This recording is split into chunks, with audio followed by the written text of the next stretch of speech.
இந்த வருஷம் ஓலவல் செய்ய போறீங்க. இவ இந்த வருஷம் ஓலவல் செய்ய போறான். கட்டாயம் எல்லாரும் துவா செஞ்சுக்கோங்க, சரியா? இவருக்கு என்ன ப்ராப்ளம்னா, இவரு காது கேட்காது, வாய் பேசவும் மாட்டாரு. சைக்கிள் மூலமா தான் எல்லாத்தையும் தெளிவுபடுத்துவாரு, விளங்கி சொல்லுவாரு. சலாம் சொல்லுங்க. சலாம் எப்படி? சலாம் அலைக்கும். பேச மாட்டாரா? அப்படியா? இவருக்கு என்ன எத்தனை வயசு ஆகுது?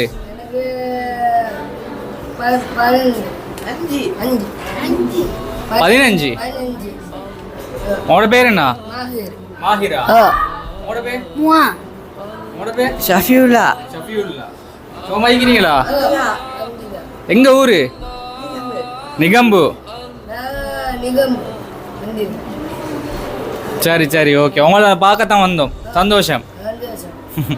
நிகம்பு கொச்சிக்கடு அல் ஜன்னா சென்டர் மாற்றுத்திறனாளிகளுக்கான ஒரு ஸ்கூல். நாங்களும் அன்னைக்கு போயிருந்தோம். அது ஒரு சாதாரண பயணம் அல்ல. அங்க கால் வச்ச நொடியிலிருந்து மனசு ஒரு மாதிரி ஆகிடுச்சு. அந்த குழந்தைங்களோட முகத்துல இப்படி சிரிப்பு இருந்தாலும் அவங்க ஒவ்வொருத்தரோட வாழ்க்கை சொல்லும் கதைகள் வேதனையால நிரம்பியது. அவங்களோட நிலைமை, குடும்பத்தோட போராட்டங்கள், பேரண்ட்ஸோட கவலை, அன்றாட செலவு ஒவ்வொன்றையும் கேட்டப்போ உள்ளம் உடையாம இருக்குமா? கண்ணீரை அடக்க முடியாம அமைதியா அது வலிஞ்சது. அங்க படிச்சு கொடுக்குற ஒவ்வொரு டீச்சர்ஸோட தியாகத்தையும் வர்ணிக்க வார்த்தைகள் இல்லை. வசதிகளும் ஆதரவுகளும் குறைவாக இருந்தாலும் தன்னால முடிஞ்சளவு முயற்சி செஞ்சு அந்த குழந்தைங்களை படிக்க வைக்கிறாங்க. ஒரு பிளைண்ட் ஸ்டூடெண்டோட ஆரம்பிக்கப்பட்ட இந்த ஸ்கூல் இன்னைக்கு 65 ஸ்டூடெண்ட்ஸ், 15க்கும் அதிகமான டீச்சர்ஸோட வெற்றிகரமா இயங்கிக்கிட்டு வருது. இந்த ஸ்கூலுக்காக இந்த ஸ்டூடெண்ட்ஸ் கிட்ட இருந்து ₹1 கூட வாங்கப்படுறது இல்லை. பூராவும் நன்கொடைகள் மூலமாவே இயங்கிக்கிட்டு வருது. இவங்களுக்கு இன்னும் மக்களோட உதவி தேவைப்படுது, நன்கொடைகள் தேவைப்படுது. இப்போ நோம்பும் வந்துடுச்சு. உங்க சதக்கா, உங்க ஜகாத்ல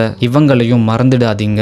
கண்டிப்பா சேர்த்துக்கோங்க. நோம்பு காலத்துல மட்டும் இல்ல, ஏனைய காலங்கள்லயும். இதே மாதிரி டிசேபிளான ஸ்டூடெண்ட்ஸ் நிறைய பேர் வெளியிலையும் இருக்கிறாங்க. இங்க வரணும்னு ஆசைப்படுறாங்க. அவங்க வரக்கூடிய வசதிகள் இங்க இல்ல. இது ஒரு சின்ன ஸ்கூல். இதை பெருசாக்குற விதமா பின்னால ஒரு லேண்ட் இருக்குது. இந்த லேண்ட்ல 10 பேச்சஸ் இருந்தா போதும். இவங்களுக்கான அடுத்த ப்ராசஸை இந்த டிசைன் பண்ணிருக்கிற விதமா இதே முறையில இந்த பில்டிங் ப்ராசஸை முடிச்சிடலாம். இந்த 10 பேச்சஸ்ல ஒரு பேச்சஸ்க்கு ₹20 லட்சம் சொல்றாங்க. இதுக்கு பாரிய அளவு நன்கொடைகள் தேவைப்படுது. அப்படி அந்த லேண்டை வாங்காம இந்த ஸ்கூலை இடிச்சு திரும்பவும் கட்டதா இருந்தா இங்க இருக்கிற ஸ்டூடெண்ட்ஸ்க்கு லீவு கொடுக்க வேண்டிய நிலைமை வரும். அதுக்கப்புறம் இவ்வளோ கஷ்டப்பட்டு படிப்பிச்சதெல்லாம் கனெக்ஷனே இல்லாம போயிடும். அதனால அந்த 10 பேச்சஸ் நிலத்தையும் அவசரமாவே வாங்கக்கூடிய தேவை இருக்குது.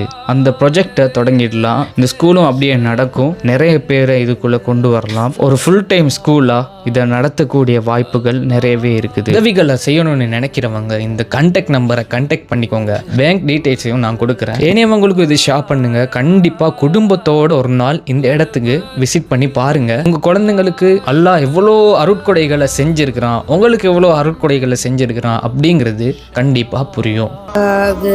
அப்புறம் ஷோப்பில் காய்ச்சல் டேஸ்ட் ஆகிக்குதா? எதனால கிடைக்குதா சாப்பாடு? சந்தோஷம் தானே?